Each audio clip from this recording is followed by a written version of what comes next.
जब हमारे इतने बड़े बीमारी से वो हमको निकाल सकते हैं, हमारे पित्त के थैली में से पत्थर निकाल सकते हैं हाथ पेश करके बिना छुरी का। डॉक्टर कह रहे थे कि चाकू लगेगा तुम मर जाओगे, तुम तो चीनी का बीमारी है। तो जब हमको निकाल सकते हैं, हमको उठाकर खड़ा करा सकते हैं, हम कैसे समझे कि जेल में है? अगर जेल में होते तो मेरे पास मेरे बिस्तर के नज़दीक जाकर कैसे बैठ जाते, मेरी हाल कैसे पूछ लेते और कैसे कहते कि जाओ तू कल से ठीक हो जा। अगर वो जेल में होते तो कैसे निकल करके चले आते। आज मैं मोटरसाइकिल चलाता हूँ और सत्संग में जाता हूँ, हर काम मैं कर रहा हूँ उनके कृपा से। तो नमस्कार सर। नमस्कार सर, क्या नाम है आपका? हरिवंश राय मधुकर। सर, आप कहाँ से आए हैं? हम बिहार वैशाली ज़िले से कटहरा ग्राम से आए। सर, आप क्या काम करते हैं? हम तो ऐसे कलाकार थे, आकाशवाणी पटना रेडियो स्टेशन से लोकगीत गाते थे, दूरदर्शन से भी हम लोकगीत गाते रहे हैं। अभी इन दिनों हम अध्यात्म से जुड़ गए, तब से ही हम गाना बजाना छोड़ दिया। सर, संत रामपाल जी महाराज जी से नाम दीक्षा लेने से पहले आप क्या भक्ति साधना करते थे? हम अध्यात्म से जुड़े हुए थे और प्रभु परमात्मा के पाने की चेष्टा से, लगन से मैं कई मत पथ में गया, जहाँ हमको इस जिज्ञासा से गए कि हमको प्रभु परमात्मा की जानकारी होगी। और इस कारण से मैंने रामानंद स्वामी के पथ में, वो देहात में चलने वाले बचन वंश कबीर पंथी में और आर्य समाज में, या वो बाल जोगेश्वर जी में, सतपाल जी में, ठाकुर अनुकूल चंद जी के सत्संग में और प्रजापिता ब्रह्मा कुमारी के सत्संग में, कई स्थानों पर हम लगभग 13 मिशन में घूमे परमात्मा के दर्शन के लिए। लेकिन कहीं से हमें कुछ प्राप्ति नहीं हुआ। कोई तो आंख बंद करने को कह दिया, कोई कहा ध्यान लगाओ, कोई कहा कर्म नेवली करो, कोई कुंडलियां जागृत करने को कह दिया, किसी ने कहा कि वो नाक के ऊपर दोनों दृष्टि जमा करके देखो, भगवान का दर्शन होगा। बहुत हम परेशान में पड़ गए, देखा कि हर जगह वही बात है, ठगी की बात हो रही है। तब हमें कान में एक शब्द मिला, निरंकारी मिशन का। जो निरंकारी मिशन 1992 में बहुत कम जत्थे में था, और उस समय जब हमारे ध्यान में यह आया निरंकारी मिशन, तो उसमें हमने जाकर के ज्वाइन किया। ज्वाइन करने के बाद में हमें जो ज्ञान दिया गया, कहा गया कि यहाँ प्रभु परमात्मा का दर्शन होता है, और इसी जिज्ञासा से हम उनके पास जाकर के बैठ गए। पहले तो उन्होंने 5 प्रण कराया और कहा कि ये 5 प्रण के बाद प्रकृति का वो नाम गिनाया, सूरज चांद सितारे ये सब भगवान नहीं है, और ये तन मन धन सब परमात्मा का है। और उसके बाद उन्होंने परमात्मा का दर्शन बताया, कहा कि धरती से आसमान तक जो ये खलिया जगह देख रहे हो, ये खाली जगह है, इसी को निरंकार कहते हैं। यही तो निरंकार है, यही ब्रह्म है, और इसको जो जान जाता है वो ब्रह्मन हो जाता है। ब्रह्म जानाति ब्रह्मना, ये जो वेद में लिखा हुआ है, शास्त्र में लिखा यही है। गीता में भी कहा गया है कि ये इसको कोई औजार नहीं काट सकता, बताओ खलिया को कौन काटेगा, ये बम इसको कौन मारेगा, ये किसी तरह से नाश नहीं होता है, यही परमात्मा है। और इसी को मैं सच्चा मान करके इसकी भक्ति करने लगा। और सन 1992 में मैंने 27/12/92 को ज्ञान लिया था, और 24 साल तक इस भक्ति में लगा रहा। इस दौरान में मैंने अपने संपूर्ण वैशाली जिले में लगभग 24 ज्ञान केंद्र खोला, और ज्ञान प्रचारक हमारे साथ होते थे, और मैं प्रचार का काम करता था पूरे बिहार में। कटिहार, वो ठाकुरगंज, पूर्णिया, वो सहरसा, मधेपुरा, गंगटोक और सिक्किम, करसियांग, नेपाल के देशों में भी हम जनकपुर और शबैला, वो धनुखा, ये और शिवनगर, परसा जिला, मलंगमा, सरलाही जिला, इन सब क्षेत्रों में मैं जाकर के काफ़ी इसका प्रचार किया। और लगभग 18 सत्संग तो अपने वैशाली जिला में बनाए। लगभग 10 से 12 हज़ार लोगों को मैंने प्रभावित करके उनको इस ज्ञान से जोड़ा। सर, अभी आपने बताया कि आपने 24 ज्ञान केंद्र खोले, तो सर आपने किस पंथ के 24 ज्ञान केंद्र खोले थे? हमने 10 से 12 हज़ार लोगों को ये ज्ञान से प्रभावित करके निरंकारी मिशन के संस्था से जोड़ दिया। सर, आपने बताया कि आप 24 साल तक निरंकारी मिशन से जुड़े रहे, तो सर इस 24 साल में आपको क्या ज्ञान की अनुभूति रही है? सर, इसमें हमको मिला जुला कर कोई अनुभूति नहीं हुई, और न मैंने कुछ देखा, और न इसके हमको कुछ लाभ भी प्राप्त हुए। ऐसे ही हम भजते चले जा रहे थे और उसमें एक साधारण मंत्र था, तू ही निरंकार मैं तेरी शरण हाँ मैनू बख्श लो। यही जपते जपते मेरा 22 साल 24 साल का समय निकल गया, लेकिन इससे कुछ लाभ नहीं हो सका। विगत 19 जून 2017 को मैं बड़ा सख्त बीमार पड़ गया। बीमार पड़ने का कारण हो गया मेरे पास डायबिटीज का बीमारी, जो 600 चीनी बराबर रहता था, और उसके बाद ब्लड प्रेशर था, लीवर में सूजन था, किडनी में भी दाग था, और पित्त की थैली में ये पथरी था 13 mm का, जो हमें बहुत कमज़ोर कर दिया था। डॉक्टर लोगों के पास हम गए, कहीं से हमको कोई इजाफा नहीं मिल पाया। मैंने 48,000 रुपया खर्च करके बाद और धराशायी हो गए थे, बिछावन से उठ नहीं पा रहे थे। उसी पर हम पड़े थे, 5.5 महीना हो गए। और जिस मिशन को हमने इतना लोगों को जोड़ कर लगभग 24 साल में 50 लाख रुपया मंडल को भेज दिया, प्रणामी का पैसा, लेकिन उनको खबर हुई, लेकिन कोई आदमी हमको देखने तक नहीं आया, खोजने तक नहीं आया कि कहाँ ये मधुकर जी पड़ा है। जबकि उस मिशन में हम एक मुखी के पद पर थे और गुरगद्दी पर बैठ कर के 3-3 घंटा प्रवचन करते थे और लोगों को प्रभावित करते थे और ज्ञान दिलवा करके उसको उनसे जोड़ते थे। किसी ने नहीं देखा। इस क्रम में मैं दूर दूर जगहों पर जाकर के और सत्संग प्रवचन किया करता था। गुरगद्दी पर हमको बैठाया जाता था, वहाँ से हम अध्यात्म प्रवचन करते थे, गीता से, रामायण से, कुरान से, पुराण से, वेदों से, शास्त्रों से कह करके लोगों को प्रभावित करते थे। कभी कभी इतने जिज्ञासुओं का भीड़ हो जाता था कि नमस्कार करने में लाइन बन जाती थी और बड़ी भीड़ हो जाती थी। तब हमारे दोनों पैर पर अलग अलग दोनों पैर को करके दायां बायां, एक पर बहनें और एक पर भाइयों का लाइन लगता था और सभी लोग सर पटक करके हमारे चरणों पर नमस्कार करते थे। और उसी में लोग ये जिज्ञासा करते थे कि बाबूजी जरा माथे पर हाथ रख दो, और मैं माथे पर हाथ रख देता था। जरा धौना में पीठी में दर्द हो रहा है, इस पर जरा हाथ कर दो, ये बच्चे को जो आशीर्वाद दे दो, ये बड़ा बीमार रहता है। ये सब काम हमें करना पड़ता था और उसको करते थे। सर, आपने बताया कि आप निरंकारी मिशन की गद्दी पे बैठते थे, निरंकारी पंथ से जुड़े थे, आप प्रवचन करते थे स्वयं, और फिर आप संत रामपाल जी महाराज जी की शरण में आ गए। सर, आपको क्या ऐसा लगा? निरंकारी मिशन में तो बहुत सारे लोग ने हमारे दुख को मेरे कहने पर जाना, लेकिन उसमें मेरा कोई इलाज नहीं हो सका।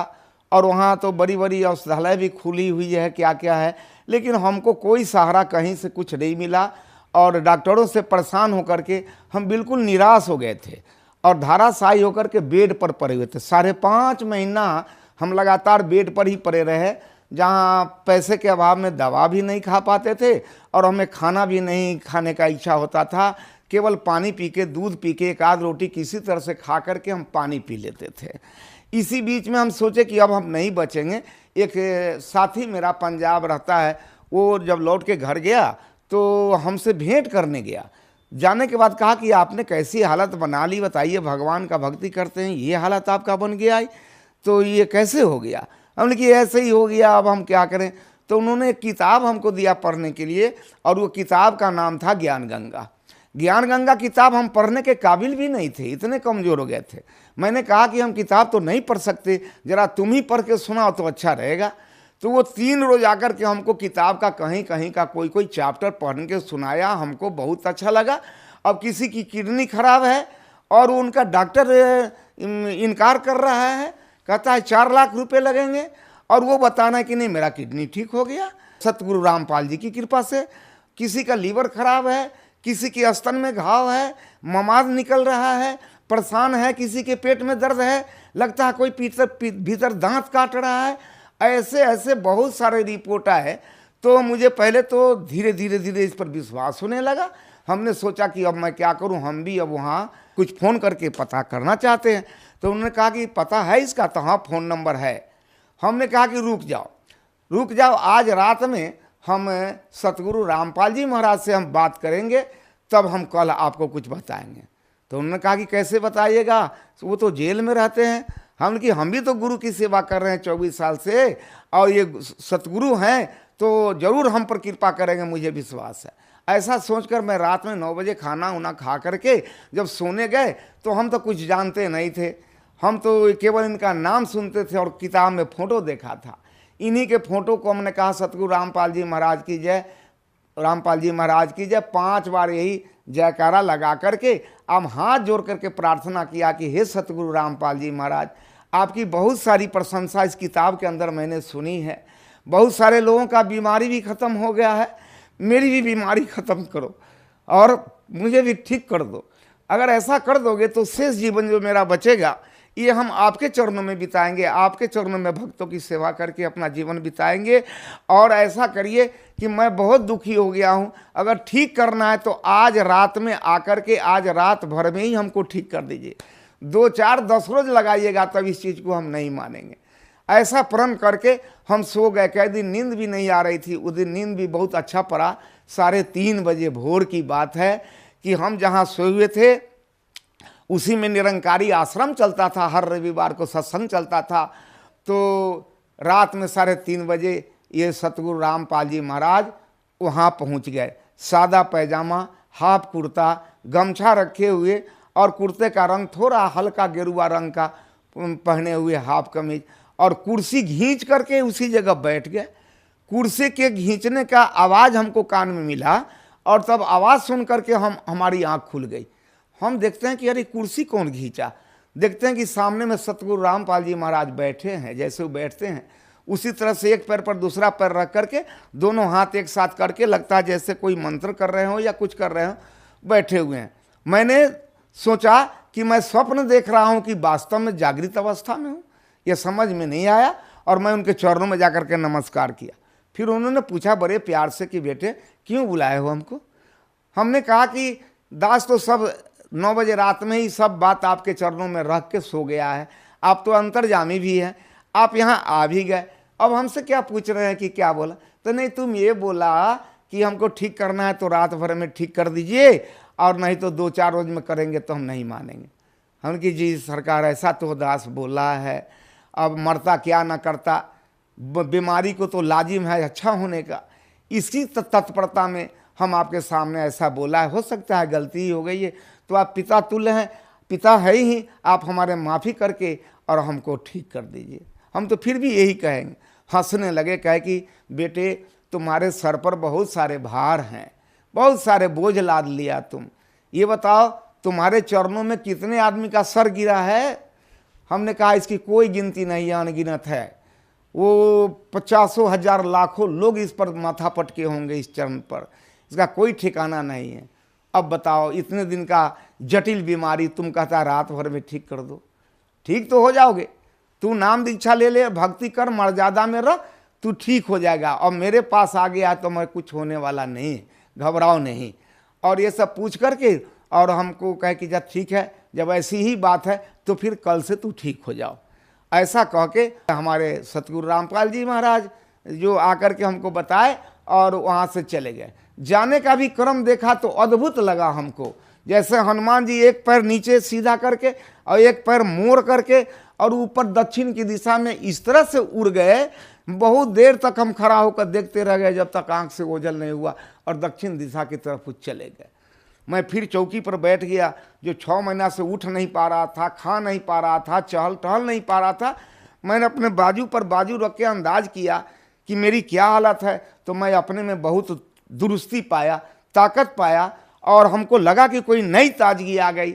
और मैं बिछावन पर से उठ करके सामने मेरा रोड है, उसी रोड पर चला गया और 4 किलोमीटर पैदल हम चले गए, घूम करके टहल के 4 किलोमीटर चले आए।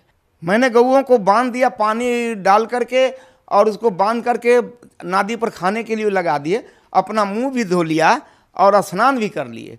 फिर पत्नी के पास आए तो हमने कहा कि तो देख करके बोली कि क्या कर रहे हैं आप, कहीं मुंह के भरे गिर जाओगे, तुम्हारा 6 महीना से बीमारी आदमी है, कौन सा नाटक कर रहे हैं। उनकी नाटक नहीं कर रहा हूँ, हमारे पास अभी सतगुरु रामपाल जी महाराज का दर्शन हुआ, वो आए थे और आकर के हमको ठीक होने का वरदान दे दिया कि कल से तुम ठीक रहोगे, इसलिए मैं आया हूँ, आज मुझे खाना बनाकर खिलाओ। तो कहा कि जो आदमी खाना नहीं खा रहे हैं, 3 महीना से खब्बे न करते हैं, कोई चीज़ खाना देते हैं तो बिगड़ जाते हैं, गुस्सा करते हैं, अभी खाना कैसे खा लीजिएगा। हमने खिलाओ ना, हमको बहुत भूख लगी है महाराज, हम खाना खाना चाहते हैं।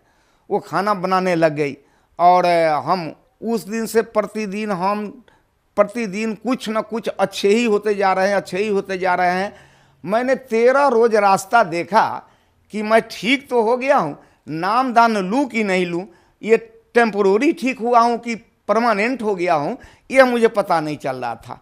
तो हम 13 रोज इसका इंतजार किया, 13 रोज बिल्कुल मैं ठीक ठाक रहा, 14वां रोज भी ठीक रहा, तब जाकर के हम, ये 2 अक्टूबर की बात है, रात की घटना है, 15 अक्टूबर को मैंने जाकर के नामदान केंद्र में, वहाँ समस्तीपुर ठाड़ा गोपालपुर में नामदान ले लिया।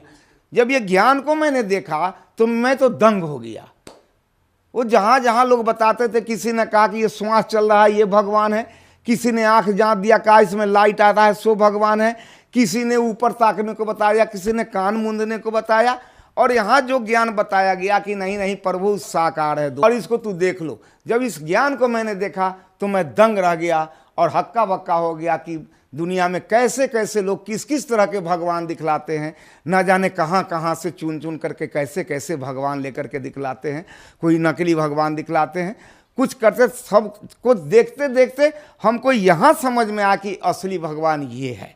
और उन्होंने कहा कि कबीर इज गॉड, यही है कबीर, इसको देखो। और इसका प्रमाण ऋग्वेद में बताया, और इसका प्रमाण अथर्ववेद में बतलाया, इसका प्रमाण गीता में भी बतलाया, इसका प्रमाण वो शास्त्रों में बतलाया, उपनिषद तक में बतलाया, और देवी भागवत पुराण में भी बतलाया। सबको समझा बुझा करके सत्संग करा करके तब मुझे ज्ञान दिया। और ज्ञान लेने के बाद मैं बड़ा प्रसन्न हुआ। मेरे कलेजे में, ये पित्त के थैली में जो पत्थर था, वो पत्थर का दर्द कभी कभी हमको होता था। जब हम सेकेंड बार पेशी में यहाँ आए हिसार फरवरी महीने में, तो वहाँ से हम चले आए। ट्रेन में हमको वो दर्द होने लगा, दर्द से हम बेचैन हो गए। हम किसी तरह से हिसार पहुँच गए, वहाँ पेशी लगाए। लौटने के बाद भी हमको खाने की इच्छा नहीं हो रही थी। हमको लगा कि फिर पहले जैसा बीमारी हो गया और ये दर्द हो गया। हमारे साथ के लोग बहुत खाने को प्रयास किया, ये कुछ नहीं खाएंगे, मेरा तबीयत ठीक नहीं है। जब दिल्ली से बिहार जाने के क्रम में 5-6 स्टेशन जब आगे गाड़ी बढ़ गई कानपुर के लगभग, तो रात में एकाएक वो रामपाल जी महाराज सतगुरु फिर ट्रेन में आए। और मैंने देखा कि वो आए, आने के बाद में लगता था कि वो किसी को खास व्यक्ति को खोज रहे हैं। आते आते मेरे बेड के पास चले आए, सीट पर मैंने खिड़की की तरफ सिर करके सोया हुआ था, चित्त पड़ा हुआ था। वो सीधे दोनों हाथ को इस तरह से बनाए हुए आए और मेरे कलेजे में दोनों हाथ को घुसेड़ दिया। जब हाथ इसमें घुसेड़ दिए तब हम देखते हैं कि नहीं, एक खुला मड़ई में हम पड़े हुए हैं, मेरा लाश पड़ा हुआ है, और उसमें से हम निकल कर 2 हाथ की दूरी पर अलग बैठे हुए हैं, और मेरे लाश में ये दोनों हाथ समा दिया। वैसा वैसा वहाँ 5-6 लाश और पड़ी हुई थी, जिसको देखकर यह प्रतीत होता था कि मेरे बाद इन सब लाशों का भी ऑपरेशन होगा। दोनों हाथ निकाल करके वो ये क्या कहते हैं, शकरकंद के कच्ची काटा हुआ जैसा, बहुत थाक जैसा, एक थाक निकाल करके इधर रख दिया, इधर से निकाल कर थाक इधर रख दिया, और दोनों को खूब मलमल करके, और उसमें से लार जैसा लस्सेदार उसमें से झाग निकाले, बोतल में पानी रखे हो तो बोतल से पानी रख के मलमल के, और सबको साफ किया। जेब से रुमाल उजला निकाल करके सबको एक एक करके पोंछ को फिर थकिया करके पोंछ कर, और मेरे कलेजे में बाएं साइड में फिर थकिया दिया, इधर वाला भी पोंछ कर दाहिना साइड में थकिया दिया, और उंगली से ऐसा ऐसा ऐसा ऐसा करके मानो जैसे सिलाई कर दिया। और सिलाई करके हाथ से इस तरह से पोंछ दिए तो वो घाव भी लगा, ख़त्म हो गया। सुबह में हम उठे, लोग पूछे कि मधुकर जी आप रात खाना नहीं खाए, आप कुछ खाओगे? हमने यहाँ खाएंगे, इच्छा है? हम लोग बहुत इच्छा है। क्या खाओगे? हम जो खिला दो, भात खिला दो, दाल खिला दो, वो रोटी सब्जी खिला दो, चिवड़ा दही, जो खिलाओगे हम खाएंगे। लोग कहने लगे कि आप कोई चीज़ खाना नहीं चाहते थे, अभी सब कुछ खाना चाह रहे हैं, ये कैसे हो गया? तो हमने कहा कि नहीं नहीं, अब जो बीमारी मेरा था ये सतगुरु रामपाल जी की कृपा से ये अब ख़त्म हो गया, हमको अब लगता है ख़त्म हो गया। तो मेरे चलते ये लोग रोहतक में गाड़ी पर से उतर गए। हमने बड़ी भूख लगी है, खिलाओ। तो रोहतक के स्टेशन पर उतर गए और हमको प्लेटफार्म पर और लोगों को छोड़कर ये लोग आश्रम में गए, और वहाँ से मेरे लिए प्लेट दाल भात तरकारी सब्जी सब ले करके आए, और मैंने भरपेट भोजन किया, दाल भात तरकारी सब्जी खाया। वहाँ से हमें चैन आ गई। फिर लौट करके गए तो रास्ते में ये लोग फिर पटना में दही चूड़ा भी खिलाया, भूजा भी खिलाया, सारे सामग्री को खिलाया, और उस दिन से हम बिल्कुल ठीक हो गए। अब हमको लगता है कि वो दर्द भी हमको अब स्वप्न के रूप में भी कोई महसूस नहीं होता है कि दर्द हो रहा है या नहीं हो रहा है। वो लगता है ही नहीं, वो पत्थर उथर सब खत्म है सतगुरु रामपाल जी महाराज की कृपा से। सर एक बात बताइए, आप 24 साल से निरंकारी मिशन से जुड़े हुए थे, यहाँ तक कि आप गुरुपद पे थे और आप वहाँ पर प्रवचन भी देते थे, लेकिन फिर आप संत रामपाल जी महाराज के शरण में आए। संत रामपाल जी महाराज जी के ज्ञान में और निरंकारी मिशन के ज्ञान में आपको क्या भिन्नता नजर आई सर? निरंकारी मिशन के ज्ञान में और ये संत रामपाल जी के महाराज के ज्ञान में बहुत अंतर आया, क्योंकि यहाँ स्पष्ट रूप से बताया जाता है और वहाँ एक मानने की बात कही जा रही है कि मानो, ये मान लो कि यही भगवान है, यही खलिया है सो भगवान है। और यहाँ जानने की बात कही जाती है कि जानो कि ये भगवान है। यहाँ दिस की बात है, यह की बात है, वहाँ दैट की बात बताई जा रही है कि वह भगवान है। अब पता नहीं वो कहाँ है, सातवां आसमान के ऊपर है या नीचे है, क्या है नहीं है, कुछ भी नहीं है। सर जो श्रद्धालु आपको देख रहे हैं और जो श्रद्धालु निरंकारी मिशन से अभी भी जुड़े हुए हैं, आप उन्हें क्या संदेश देना चाहते हैं? जैसे कि दास 24 साल अपने जीवन का मूल समय, जवानी का समय इस निरंकारी मिशन में फंस करके कहाँ कहाँ अपने पूरे बिहार के बाहर भी, नेपाल के देशों में भी जा कर के कई जगह स्थानों पर जाकर के प्रचार प्रसार किया। अपना जीवन तो गंवाया लेकिन अपनी खुद रक्षा नहीं कर सका। आप लोगों को मालूम है, अच्छी तरह आप जानते हैं कि पिछले वर्षों में निरंकारी मिशन के प्रवर्तक सम्राट मुखिया जो जिनके द्वारा ये सत्संग का कार्यक्रम चल रहा था, वो खुद ही ये डेनमार्क में 4 चक्के गाड़ी पर एक्सीडेंट होकर के मर गए। दास को बड़ा झटका लगा कि जिनके भरोसे पर मैं मोटरसाइकिल चलाता हूँ और उनका नाम लेता हूँ कि हे परमात्मा आप मेरी रक्षा करो, आप मेरी रक्षा करना, उनके नाम पर मैं खुद गाड़ी चलाता हूँ और जो गाड़ी से एक्सीडेंट करके मर गए तो मेरा क्या होगा, मेरी रक्षा कौन करेगा। और मेरे जेहन में ये बात आया कि जो स्वयं का मक्खी नहीं उड़ा सकता वो मेरा कुकुरमाची क्या उड़ा देगा। और बड़ा ठेस पहुंचा मुझे और तब से मैं संकल्प लिया कि नहीं नहीं नहीं, इस मिशन को तो कल छोड़ना है। अभी भी हमारे जितने इसके अंदर में बैठे हुए लोग, चाहे संसारिक हों या जगत हों या भगत हों या हमारे निरंकारी मिशन के लोग हों, मैं उनसे ही प्रार्थना करूंगा कि मेरे जैसे सोचा बेचारी करके, बिना जाने बिना पहचाने झूठी बड़ाई करके अपना 24 साल का जो मैंने जीवन नाहक में बर्बाद कर दिया और बीमारी का शिकार बन गया, लेकिन कोई मेरी हाल पूछने के लिए नहीं आया कि तुम्हारी क्या हाल है। कोई 10,000 रुपया मेरा मदद नहीं कर सका। ऐसे जगह पर मैं पड़ा हुआ था। इसलिए हम फिर पुनः आपके श्रवण शक्ति में ये आवाज़ को पहुंचा रहे हैं कि आप नकली से बच करके असली में आकर के सतगुरु रामपाल जी के शरणों में आकर के अपना हर तरह से अपना कल्याण करें। सर आपको पूरा विश्वास है कि आपके गुरु संत रामपाल जी महाराज जेल से बाहर आएंगे? क्या निर्दोष है? पूरा विश्वास है। जब हमारे इतने बड़े बीमारी से वो हमको निकाल सकते हैं, हमारे पित्त के थैली में से पत्थर निकाल सकते हैं हाथ पेश करके बिना छुरी का। डॉक्टर कह रहे थे कि चाकू लगेगा तुम मर जाओगे, तुम तो चीनी का बीमारी है। तो जब हमको निकाल सकते हैं, हमको उठाकर खड़ा करा सकते हैं, हम कैसे समझे कि जेल में है। अगर जेल में होते तो मेरे पास, मेरे बिस्तर के नज़दीक जाकर कैसे बैठ जाते, मेरी हाल कैसे पूछ लेते और कैसे कहते कि जाओ तू कल से ठीक हो जा। अगर वो जेल में होते तो कैसे निकल करके चले आते। आज मैं मोटरसाइकिल चलाता हूँ और सत्संग में जाता हूँ, हर काम मैं कर रहा हूँ उनके कृपा से। तो क्या वो बाहर आएंगे? ये बड़ी बात है। इस हमारे साथ जो घटना घटी इससे बहुत छोटी बात है। वो यहाँ आकर के ही रहेंगे और उसमें ज़्यादा दिन नहीं है, बहुत शीघ्र ही आएंगे। सर यदि कोई श्रद्धालु आपसे बात करना चाहें तो क्या आप अपना फ़ोन नंबर बता सकते हैं? हाँ बिल्कुल बता सकता हूँ। मेरा फ़ोन नंबर है, लिखिए 80 5 12 90 7 90। सर संत रामपाल जी महाराज जी से यदि कोई श्रद्धालु नाम दीक्षा लेना चाहे तो कैसे ले सकते हैं? ले सकते हैं। अभी उनके बहुत सारे चैनल चल रहे हैं, जिस चैनल पर इनका प्रोग्राम बराबर होते रहता है, शाम में होता है, दोपहर में होता है, तो आप उस पर ध्यान देंगे तो चैनल चलते हुए वो नीचे में उनका फ़ोन नंबर आता है, जहाँ जहाँ उनका आश्रम, सतलोक आश्रम, और उसका फ़ोन नंबर उस पर नीचे लिखा रहता है। उसी फ़ोन नंबर को आप नोट कर लीजिए और उसी फ़ोन नंबर से आप पूछ लीजिए, आपको बता दिया जाएगा कहाँ एरिया है, किस जगह रहते हैं, आपके नज़दीक में कौन सा नामदान केंद्र नज़दीक पड़ेगा। वहाँ जा कर के आप आसानी से ज्ञान ले सकते हैं, नामदान ले सकते हैं और अपने जीवन को बदल सकते हैं, अपने जीवन को सुहेला कर सकते हैं। आप जिस वासी देश का हैं, अपने देश को आराम से आप जा सकते हैं। आपको पहुंचाने वाला आपको सारथी मिल गया है, आपको पहुंचाने वाला वो सतगुरु रामपाल जी मिल गया है, जो इस आत्मा को अमरलोक पहुंचाता है। बहुत बहुत धन्यवाद सर। धन्यवाद।